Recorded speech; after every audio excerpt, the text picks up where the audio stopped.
Večeras u pola ure kulture. Kako se suočiti s komunističkom prošlošću? Stjepan Đureković, bibliografska jedinica u Hrvatskoj književnoj enciklopediji.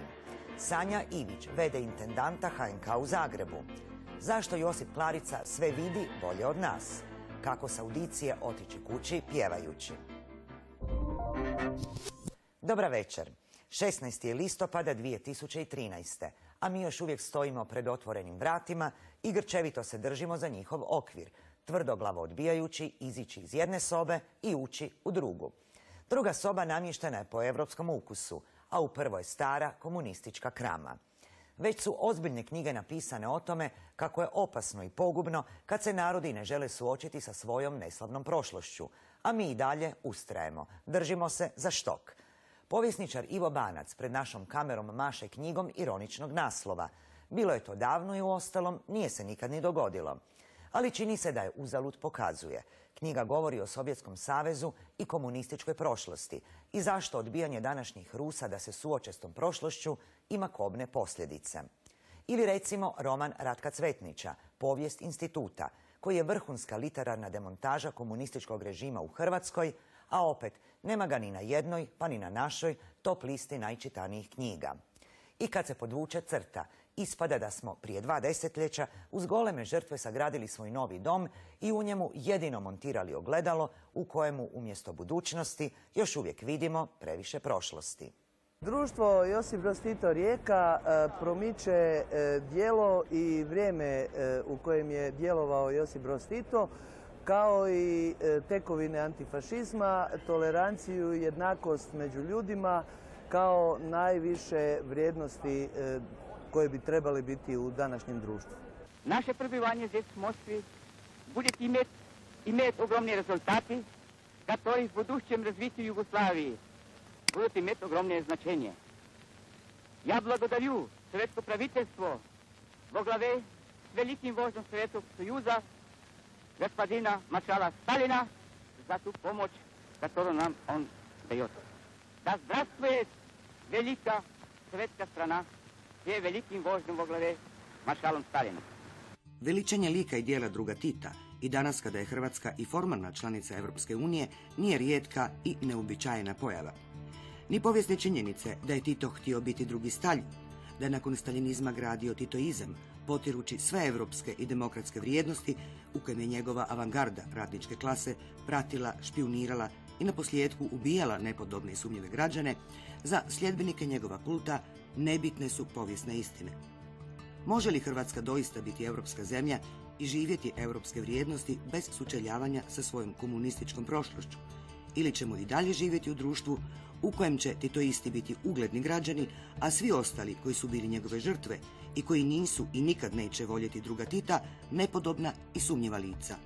Komunistički period naše povijesti je zapravo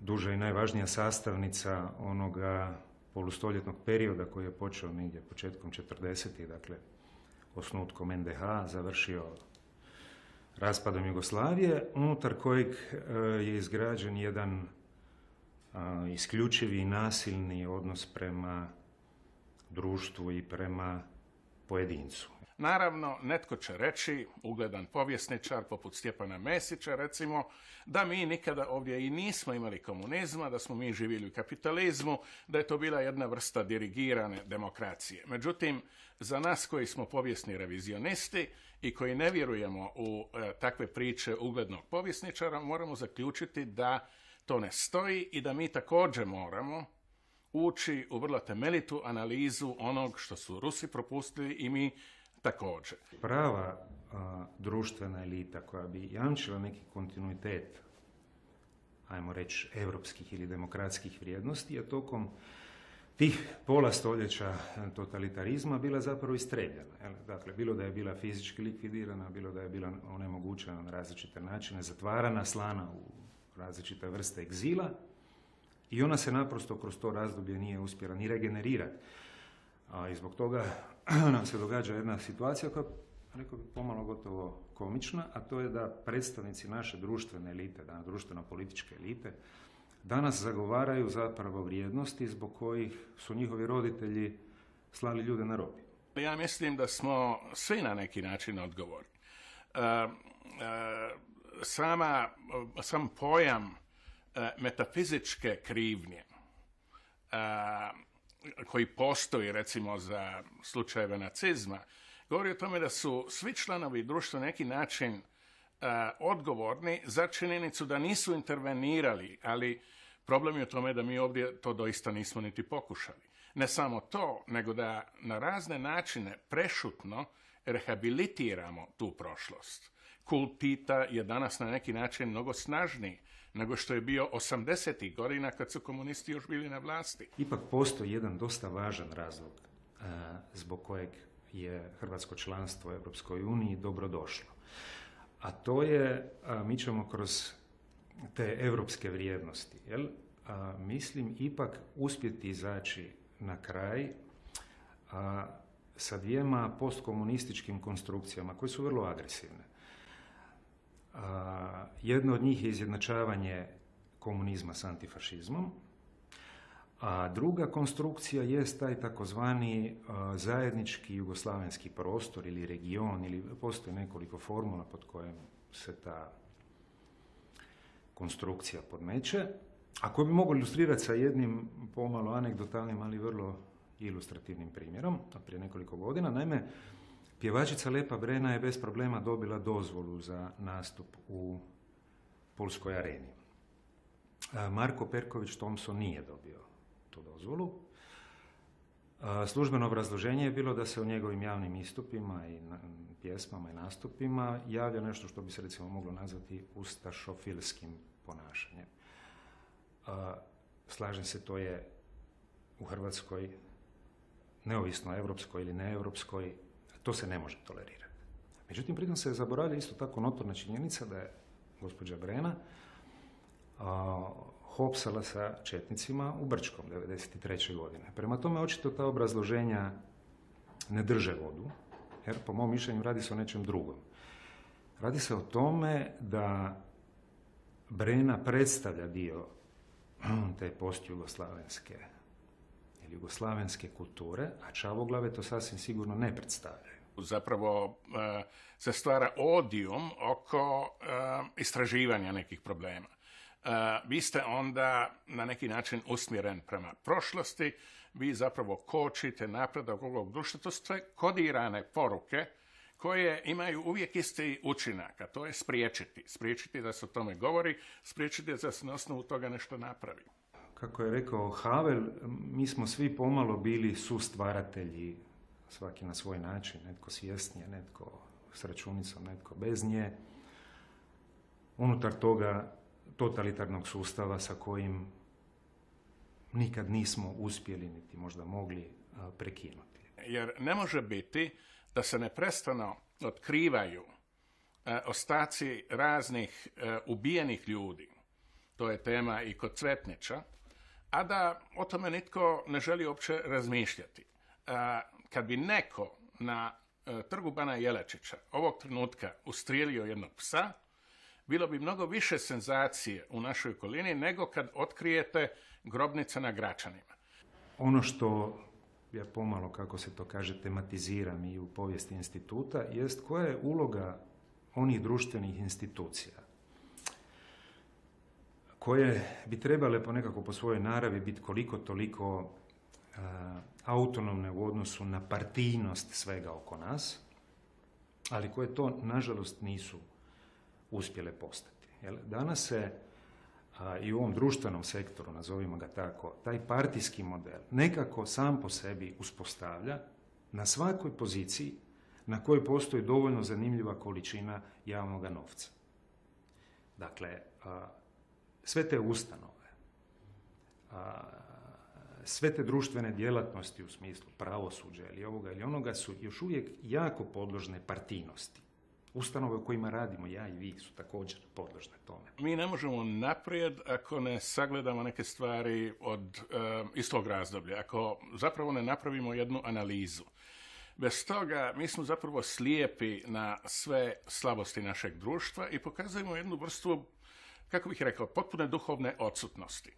Ako vi ne znate što je bilo u vašoj prošlosti, koje su posebno slabe točke vaše prošlosti, vi ne možete kreirati jednu uspješnu budućnost. Jer ova politička elita koja je trenutno na vlasti očito ne želi govoriti o ovim stvarima i stvara razne prepreke svakom razvoju razumijevanja za ove probleme. Sljedećih mjesec dana povjesničar književnosti profesor Slobodan Prosperov Novak komentirat će u našoj emisiji aktualne kulturne, društvene i političke događaje u zemlji. Ovaj tjedan zaokupio ga je Leksikografski zavod Miroslav Krleža, jedna njegova enciklopedija i jedna njezina bibliografska jedinica. Što je posljednjih dana hit tema u kulturi, hrvatskoj kulturi? Čini mi se da je to leksikografija. Naime, niti da se porinuo neki brod, niti da se spasilo neko brodogradilište, ne bi na to mjesto došao premijer i 2 ministra. To se dogodilo prije 2 dana u Leksikografskom zavodu Miroslav Krleža. Navodno razlog je vrlo važan jer se hrvatska enciklopedija prebacila u mrežni internetski sustav. Možda je to važno, ali ja ne bih danas govorio o tom događaju, nego bih govorio o jednom leksikografu i o njegovom djelatnosti. To je Velimir Visković, čovjek koji je možda čak i poznatiji od svojih enciklopedija zbog toga što u javnosti ostavlja nekog traga, možda neke pjene, ali eto, poznat je u javnosti više nego njegove enciklopedije.